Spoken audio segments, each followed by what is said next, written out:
एकच सांगतो शिल्पा, या पुढे तरी अशा गुन्हेगारांना पाठीशी घालू नकोस.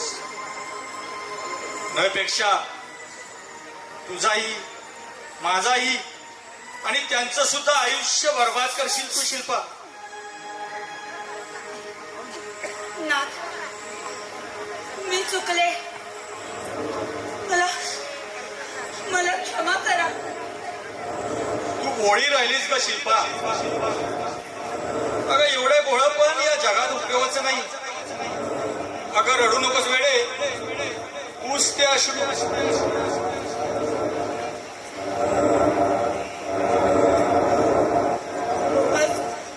कशी माझे अश्रू पुसणारे हात माझ्यापासून खूप दूर निघून गेले आणि माझे हात अश्रू पुसायला तोकडे पडतात. 7 जन्माची सोबत करून अशी लग्न मेदेवा तेव्हा ब्रह्माच्या साक्षीने शपथ घेतली होती आणि या जन्मात ती तोडली. कदाचित ना या देवाला ना सत्य आवडत नसावं. हा म्हणून तर कुंकवाविना म्हणंग भिकारी करून या लांडग्यांच्या जगामध्ये मला एकटीला सोडलं.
या घरी आलीस तुझ्या मायाच्या बदल्यात सगळे दुःख विकत घेतलीस तू.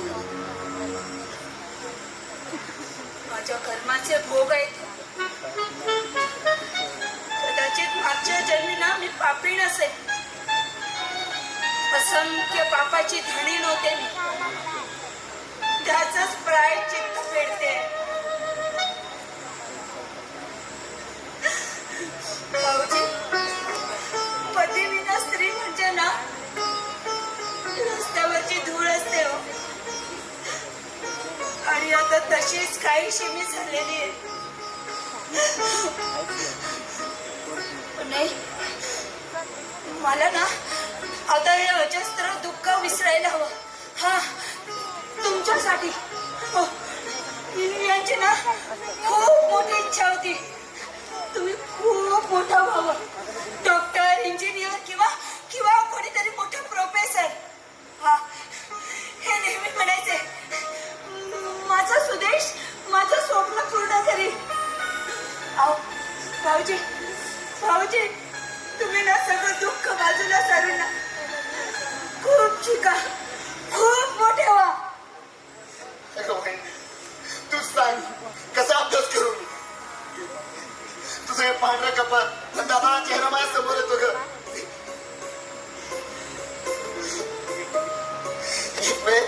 एक वेळ म्हणालो होतो तुला एवढे दागिने करीन की एखाद्या देवीच्या अंगावर तेवढे दागिने नसते. आता राहिलं काय ग? फक्त माझी देवी. ते दागिने गेले ग, काय आमचे गेले.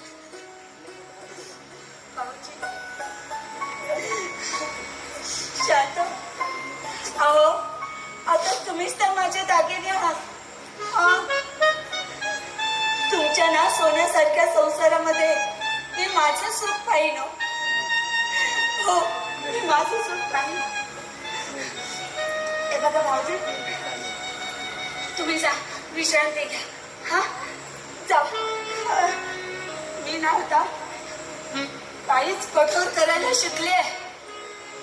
असे वज्रघात झाले त्याच्यावरती. सगळ्या अंगाला अंगार लागलाय तरी सुद्धा मी दगडी कोळशासारखी. आता मला ना कोणत्याही अंगाराची भीती वाटत नाही.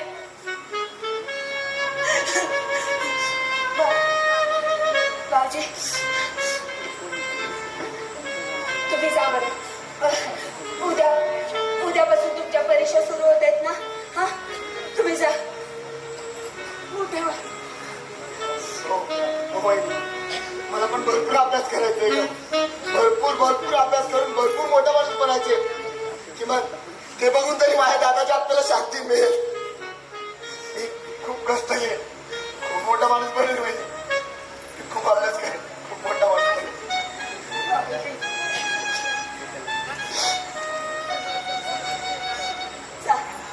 आराम करा तुम्ही. होय.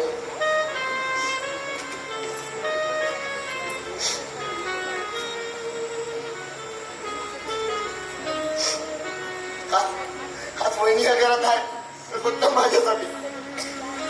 किती सहन केलं तिनं. एवढंच गावाहून सुद्धा इथे थांबली. एवढं कष्ट फक्त माझ्यासाठी. मला मोठं झालंच पाहिजे. मला कष्ट करून माझ्या दादाच्या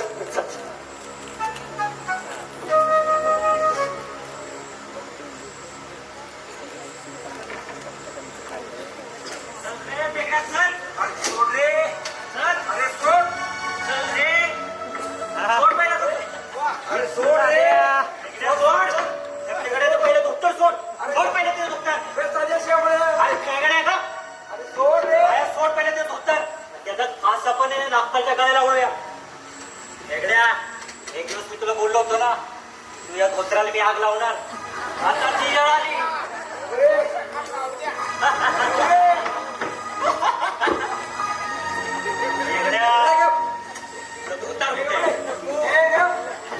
सदू बाळा काय करताय?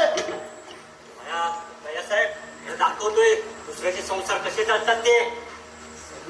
अरे सोड दादा, मला तुलाही कळत नाही करे. दाखवलंय काय? त्यांना आग लावत होता तर त्यांची काय चुकी आहे, नानाची काय चुकी त्यात? हे आमचं दुर्दैव आहे रे, जे आमच्या पाठीमागे लागले. आणि जेव्हा अशी वेळ येते ना तेव्हा नाना नागपालसारखी लोकांना फायदा होत जातात. चालते हो बघा ती पहिले. तू बाया, तुम्ही त्यांना पिटवत होता. तुम्ही हा विचार केला जर या घरात ही घटना घडली तर दादा वहिनीला काय वाटेल? माझ्या दादाच्या शांती तरी मिळेल करेल. तुम्ही सांगा काय वाटेल त्यांना? तसं काय झालं ना कल्पनेत राहिलं माझा गावा तिकडे. एक काम करा, तुम्ही दोघे ना आम्हाला सोडून दूर निघून झाले. नको नको, नाहीतर तुमचं दुःख आम्हाला, आमचं दुःख तुम्हाला म्हणजे काहीतरी. नाही भैया साहेब, नाही असं प्लीज. भैया साहेब, अहो 5-6 वर्षाचा 10-15 वर्षाचा पोरगा असताना तोंडावर बिस्कुट नव्हतं तेव्हापासून मी या घरात आहे. माझं श्याम बापू गेले, आता मी पोरका झालोय. पोरका झालोय पक्का. पण साहेब मी तुम्हाला एक सांगतो, ज्या कोणी हरामखोरांनी या घराची वाट लावली ना त्याला मी सोडणार नाही. सदू तो मी. अरे सदू,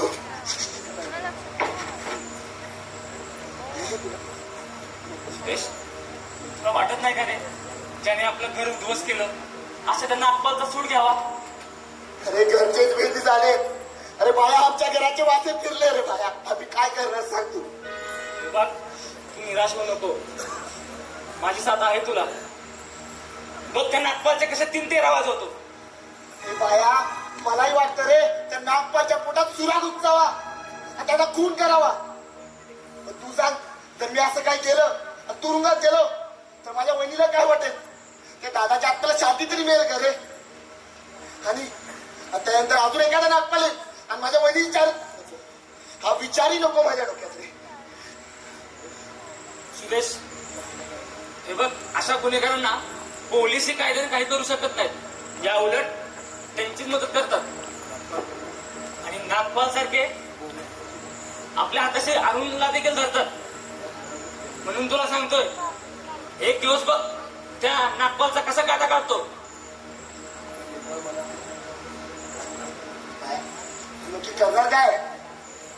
आणि मी शंभूला हाताशी धरले आणि योग्य वेळ येताच शंभूकडून नागपालचा कसा काटा काढतो ते बघतच राहतो आता. माझी शंभूशी काढणार देऊ शकतो का? पण का? आता या क्षणाला प्रश्न नको शंभू. वहिनी, मी येतो का जरा? चल बाया.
शिल्पा,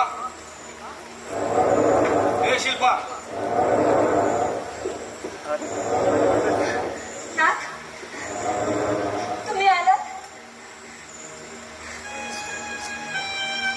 तुम्ही आलात? शिल्पा, आपण आपल्या सुदेशला खूप मोठा करायचं पण. हो, तुमचं स्वप्न तेच माझं स्वप्न. खरं सांगू शिल्पू, मी मनापासून आवडतो ना ग तुला. ईश्वर, हे काय विचारणं झालं? अहो, मी माझे पंचप्रांत केव्हाच तुमच्यावरून ओवाळून टाकले. पण माझ्या संसारात तुला एवढे कष्ट करावे लागतात.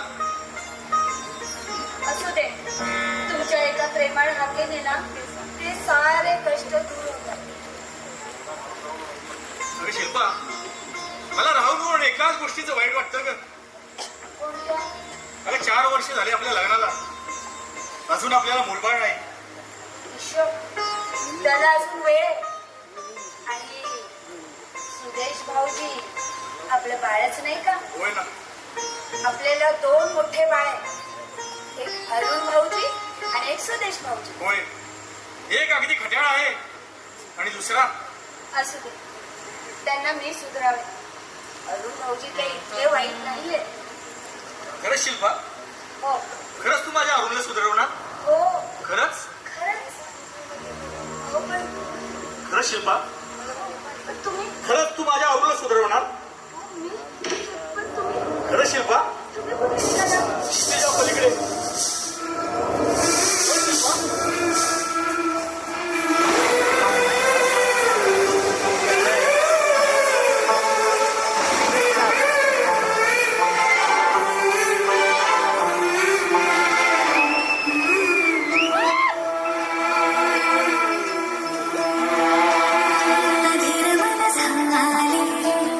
मधुर घन आले धोक्यात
करा, मला क्षमा करा. मी अरुण भाऊजींना सुधरवू नाही शकले. मी माझ्या वचनाला खोटी ठरले. माझं वहिनी पण खोटं ठरलं. अहो या ना, देवा.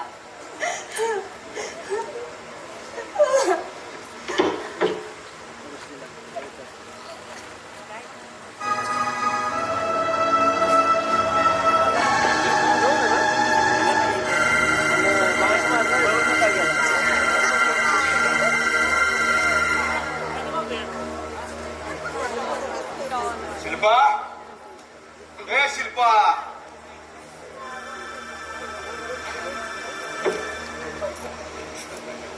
कशाला आलायस? अगं खरं तर मी तुला प्रश्न विचारायला पाहिजे, तू अजून घर का नाही खाली केलं म्हणून. का आता तुला पती निधनाचं दुःख झालं होतं म्हणून शांत होतो, पण आता मला शांत बसणं शक्य नाही. मग नको बसूस, बोला पोलिसांना, काढ आम्हाला घराच्या बाहेर. असं कसं घराबाहेर काढू? हा अगं हा नागपाल आहे ना, आधी नागिनीला खेळवतो आणि मग तिचे दात पाडतो. चुकतोयस तो. नागिन कधी दात पाडून घेत नाही, तर दात पाडायला आलेल्या सैतानाला मृत्यूचा चावा देते. अगं पण मी पट्टीचा पुंगी बांधतो रे. नागिन पुंगीवर डोलत नाही, नाक डोलतो. अगं पण ही पुंगी कसबी गारड्याची आहे आणि हा नागपाल त्याच्याजवळ नेहमी एक विषारी नाग पाळतो ना, म्हणून त्याचं नाव नागपाल पडलंय. पण जातीवंत नागिनीसाठी जातीवंत नागपालच हवा. परीक्षा घेऊ पाहतेस? वेळ आली ना तर ती घेईल. मग या क्षणाला मी तुला आव्हान देतो, जर जातीवंत नागिन असशील ना तर माझं आव्हान स्वीकार. सुनता बघ, बघू ना त्यात काय एवढं. हे बघ, निमूटपणे इथून जा आणि पोलिसांना घेऊन ये. मी बाहेर पडायला तयार आहे. वा, ही घराबाहेर पडायला तयार झाली, पण हा नागपाल इतक्या सहज तिला घराबाहेर पडू देणार नाही. आधी तिला कडकडून डंख मारणार आणि माझ्या मित्रांना ओरडून सांगणार, भडव्यांनो माझ्यावर हसत होतात ना, आता बघा हिचे काय हाल करतो. ही माझ्या बाहूपाशात कशी तडपडतीये ना, हे बघा. हे बघ, तुझं घर मोकळं करून दिलंय. उगाच पोलिसांना त्रास नको. मी निघाले. कुठं? सुदेश बरोबर लफडं करायला का? नागपाल, अगे सुदेश बरोबर लफडं करता यावं म्हणून नवऱ्याचा काटा काढलास ना? नागपाल, आराम करो. काय झालं मी तुझा? काहीही करू नकोस, फक्त तुझं हे शरीर थोडा वेळ माझ्या बाहूपाशात. नीच माणसं, सोड माझा हात. तुझ्या पापी स्पर्शानं विटावू नकोस. अरे एका विधवेच्या शिलाचा बाजार मांडलास ना तर नरकात जाशील. सोड. अगं नरक कुणी पाहिलाय? या नागपालनं फक्त स्वर्ग पाहिलाय. आता त्या स्वर्गात तू माझी रखेल म्हणून राहा. सोड माझा हात. चावलीस काय? चावलीस? हा थांब, आता तुला दाखवतो हा नागपाल काय चीज आहे ते.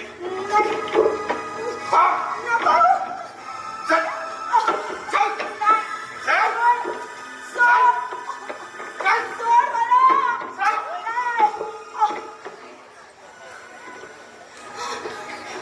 भाऊजी,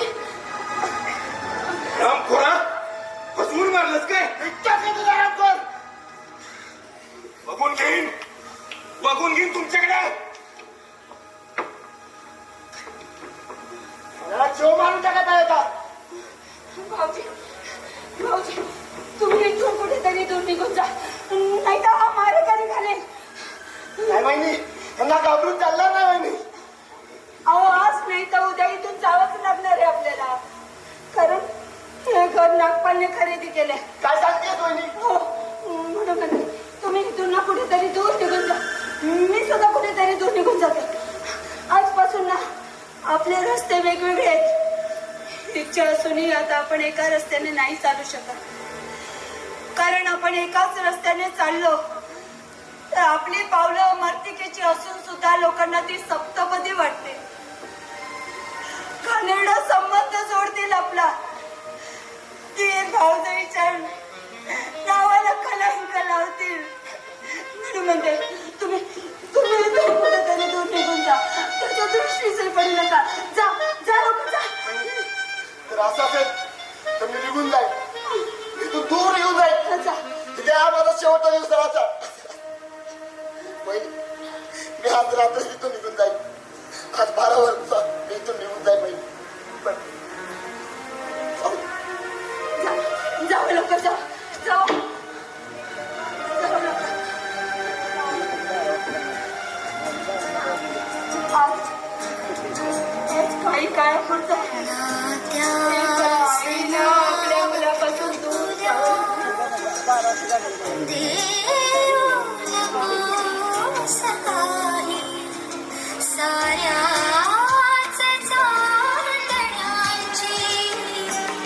जगतास जाण नाही नात्यास नाव फुल्या देऊ नकोस काही साऱ्याच चांदण्याची जगतास.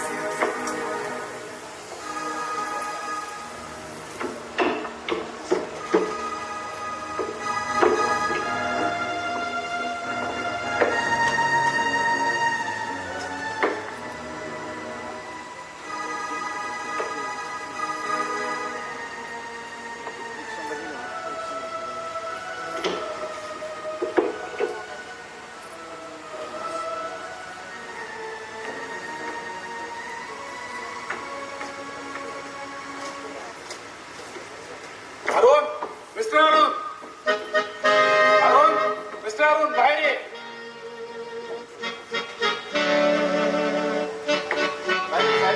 कुठून आलास? मी क्लबवरून आलो.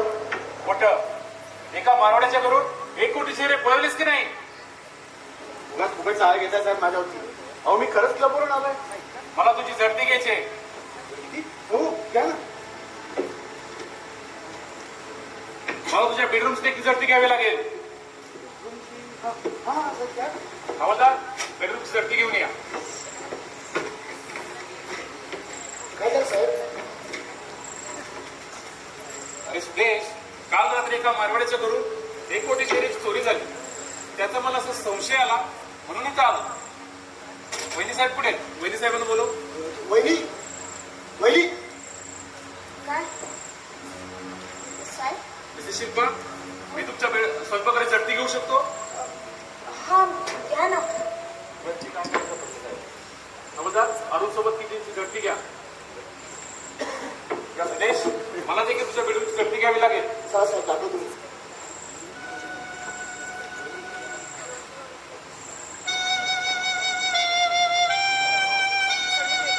एकच सांगतो शिल्पा, या पुढं तरी अशा गुन्हेगारांना पाठीशी घालू नकोस.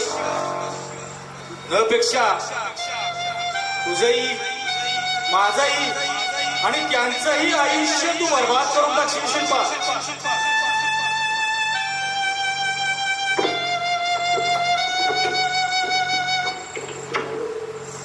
Sorry Arun, sorry Mrs Shilpa, येतो आम्ही. थांबा थांबा साहेब. त्या तुळशी वृंदावनामागे काय आहे ते बघा.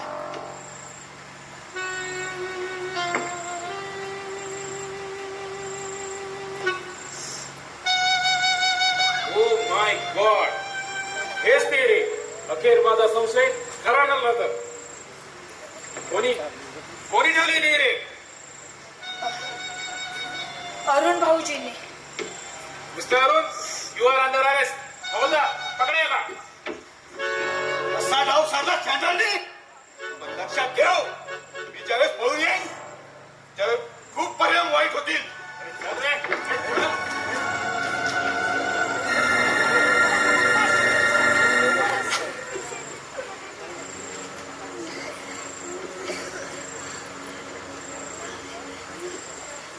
वहिनी तू योग्य तेच केलंच वहिनी. नाही अहो मी माझ्या पतीचा शब्द पाळला. मी माझ्या पतीचा शब्द पाळला.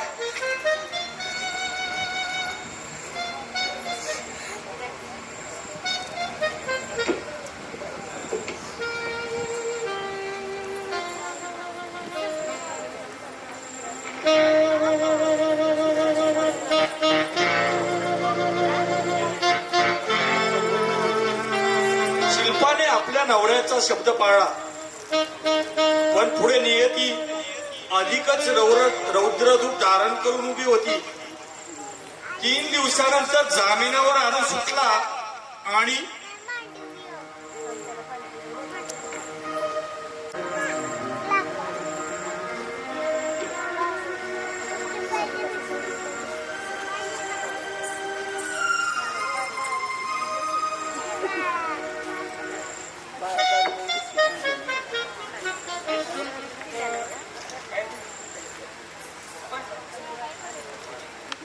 हे काय ही लग्नपत्रिका कोणाची? तिचीच आहे. तिचीच म्हणते कोणाची? मायाची? तू का पुस्तक आली? वा काय तोच खाते आपण.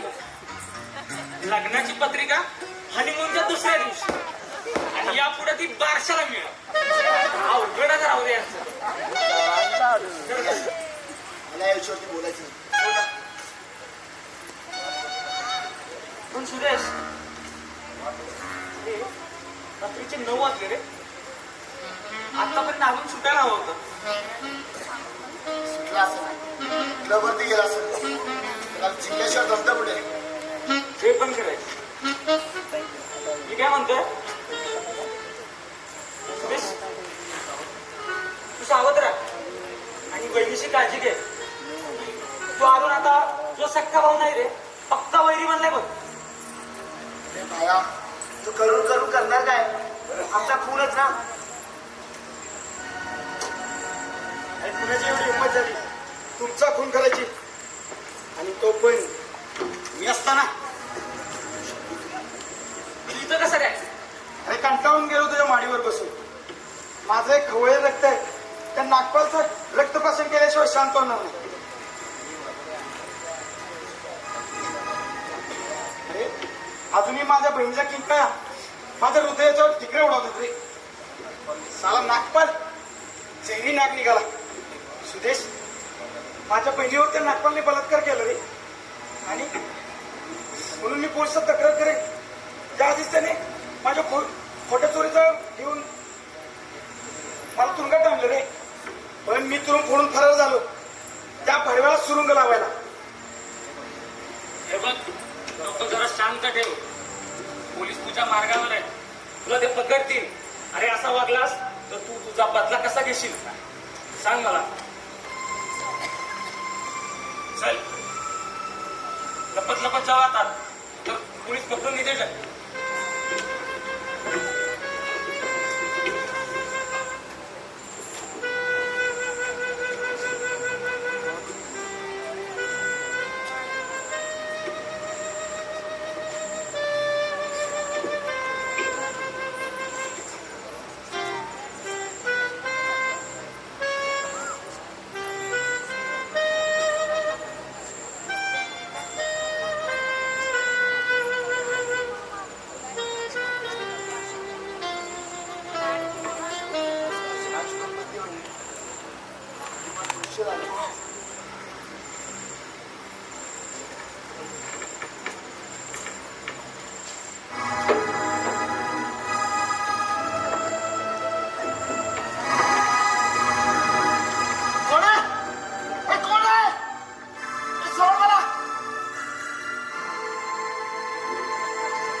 कोण आहे? सोड मला.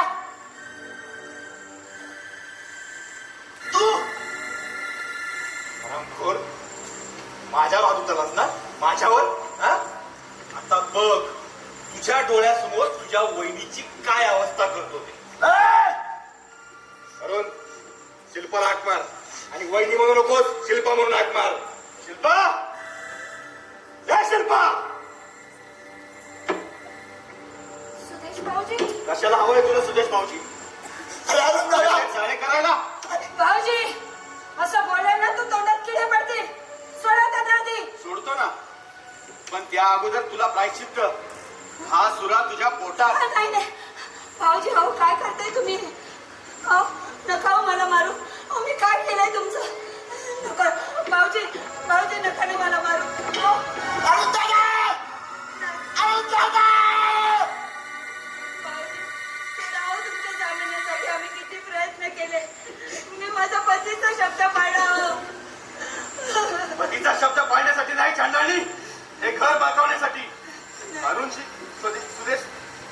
सुदेशची घाणेरडे चाळे करण्यासाठी. अरे दादा, चरित्राने स्त्रीला जगण्याचा काही एक अधिकार नाहीये. घे.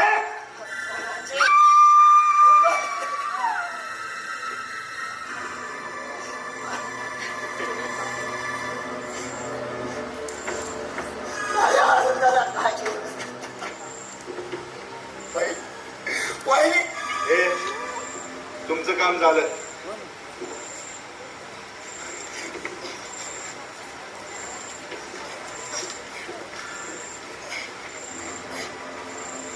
आता आता आज हे घर खऱ्या अर्थानं या नागपालचं झालं. आरामखोरा, तू एकटाच राहिला आता. आता तुझा पण खेळ कसा संपवतो ते बघ. आरामखोर.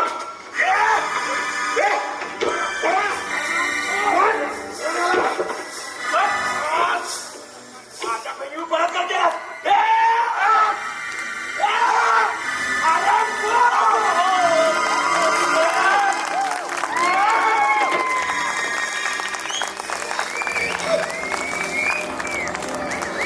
आज खऱ्या अर्थाने माझा बदला पूर्ण झाला. माझ्या बहिणीच्या आत्म्याला शांती लागली.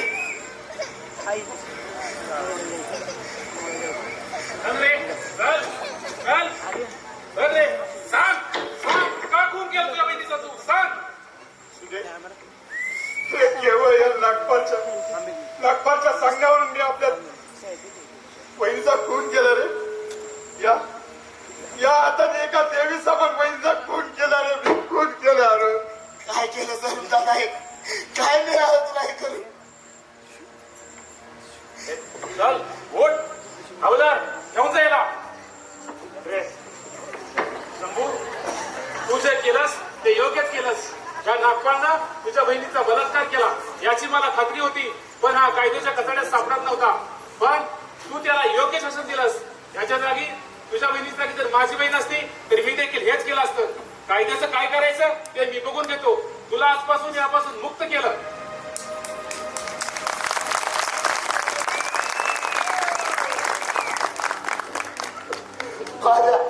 माझ्या बहिणीला न्याय मिळाला. पण आता सगळं संपलं.